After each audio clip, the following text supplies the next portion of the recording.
محمد عربی صلی اللہ علیہ وسلم کا لایا ہوا انقلاب گمبھیر ترین، میں کہہ رہا تھا جامع ترین. یہاں آپ مائکروسکوپ لگا کر تلاش کیجئے کہ کوئی چیز ایسی ہے جو سابقہ حالت پر باقی رہ گئی ہو. جواب نفی میں آئے گا.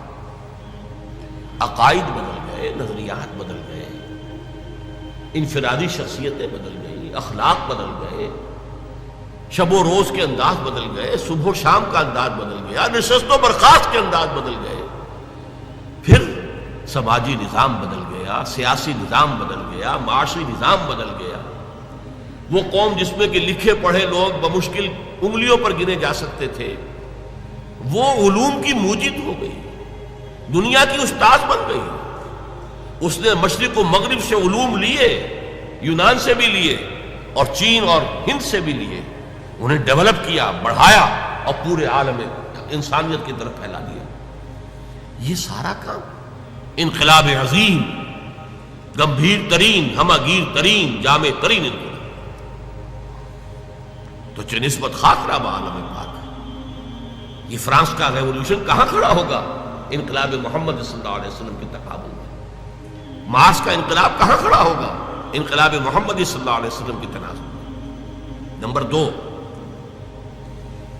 ان تمام انقلابات کے اندر یہ چیز قدر مشترک ہے کہ فکر دینے والے اور دعوت کا آغاز کرنے والے کچھ اور لوگ تھے، لیکن وہ صرف قلم کار تھے، وہ صرف رائٹرز تھے، مصنفین تھے، وہ مرد میدان نہیں تھے. وہ انقلاب کے لیے عملی جد و جہد میں سامنے نہیں آ سکے.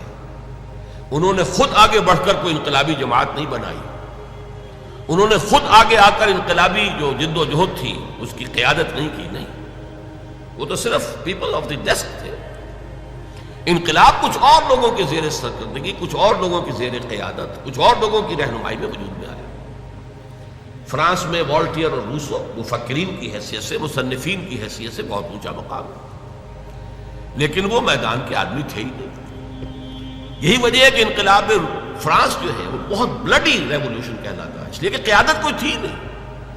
وہ تو ایک فکر تھا جو پھیل گیا تھا، اس نے لوگوں میں ایک جوش و خروش پیدا کر دیا. اسپونٹینیس جو ہے وہ ایک لاوا پھٹا ہے، اور اس لاوا پھٹنے میں چونکہ کوئی تنظیم تھی ہی نہیں، کوئی قیادت تھی ہی نہیں، لہذا انتہائی خونی انقلاب ہوا، بہت بلڈی ریولوشن.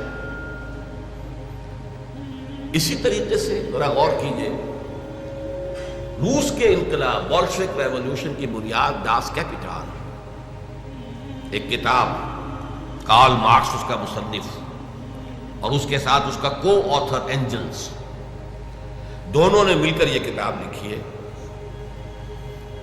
لیکن یہ کہ یہ بھی نوٹ کر لیجئے کہ اس کتاب کی تاثیر، وہ کتنی پروفاؤنڈ کتاب ہے، کس طرح اس نے ذہنی انسانی کو اپنی گرفت میں لیا ہے، کس طرح اس نے ساری تعبیرات کو بدل کر رکھ دیا ہے. پوری حیات انسانی کا خالص مادی جو ہے تعبیر کی ہے، روحانیات سے، مذہب کی بالکل نفی کرتے ہو، لیکن مدلل اس انداز سے، اس طور سے کہ اس نے لوگوں کو گرپ میں لیا ہے، ان کو پوزیس کیا ہے، اس درجے پوزیس کیا ہے کہ پھر موٹیویٹ کیا ہے کہ جانے تک دے دیں انقلاب برپا کرنا.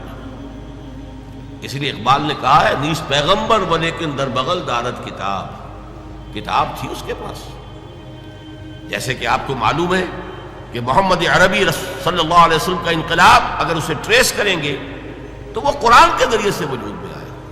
اتر کر ہرا سے سوئے قوم آیا اور ایک نسخہ کیمیا ساتھ لایا. بہرحال اگرچہ قرآن کا تقابل کرنا داس کیپیٹال سے، یا داس کیپیٹال کا تقابل کرنا قرآن سے، یہ تو میرے نزدیک نامناسب ہے، لیکن یہ کہ آپ اس اعتبار سے ضرور نوٹ کیجئے کہ واقعتاً ایک کتاب ہے جس نے یہ عظیم انقلاب بولشوک ریولوشن برپا کیا. لیکن مارکس ہوں یا اینجل صاحب ہوں، دونوں رائٹرز تھے، بس مفکر تھے. انہوں نے اپنی کتاب لکھی جرمنی اور لندن میں بیٹھ کر، اور جرمنی اور لندن میں اس انقلاب کا کہیں وجود ہی نہیں واقع ہوا. وہ خود اپنی سرکردگی میں، اپنی قیادت میں کسی ایک گاؤں میں بھی انقلاب برپا نہیں کر سکے.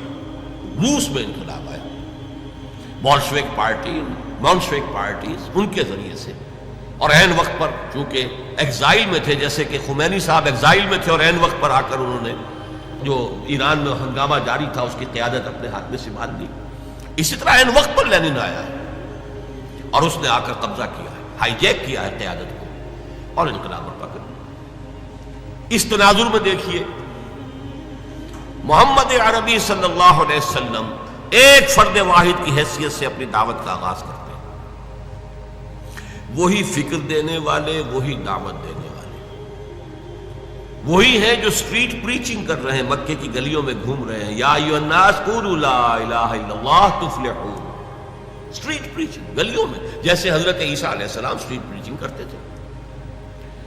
وہی ہیں جو کبھی اپنے رشتہ داروں کو جمع کر رہے ہیں اور ان کے سامنے دعوت پیش کر رہے ہیں کھانا کھلا کر، کبھی کوہ صفا پر کھڑے ہو گئے ہیں، بلند آواز سے آپ نے کہا وا صباحا اور لوگوں کو جمع کیا اور اپنی دعوت پیش کی ہے۔ وہی شخص کہ جو فرد واحد کی حیثیت سے، ایک داعی کی حیثیت سے سامنے آیا، کل 22 برس میں اس نے پورے انقلاب کی تکمیل کر دی اور ہر مرحلے پر اس کی قیادت خود فرمائی۔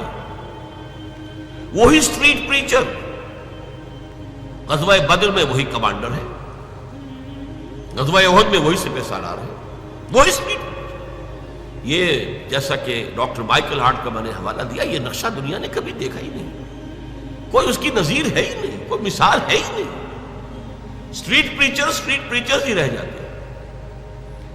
مربی اور مزکی بس ان کا اپنا ایک دائرہ ہوتا ہے، کچھ لوگوں کا تزکیہ نفس کر دیا، جو ان کے پاس چل کر آئے وہ بھی وہ آتے ہیں جو ان کی خانقاہ میں خود طالب بن کر آئے، ان کا کوئی تزکیہ کر دیں گے، کچھ اصلاح ہو جائے گی۔ یہ عمل ایک فرد واحد وہی فکر دے رہا ہے، وہی دعوت دے رہا ہے،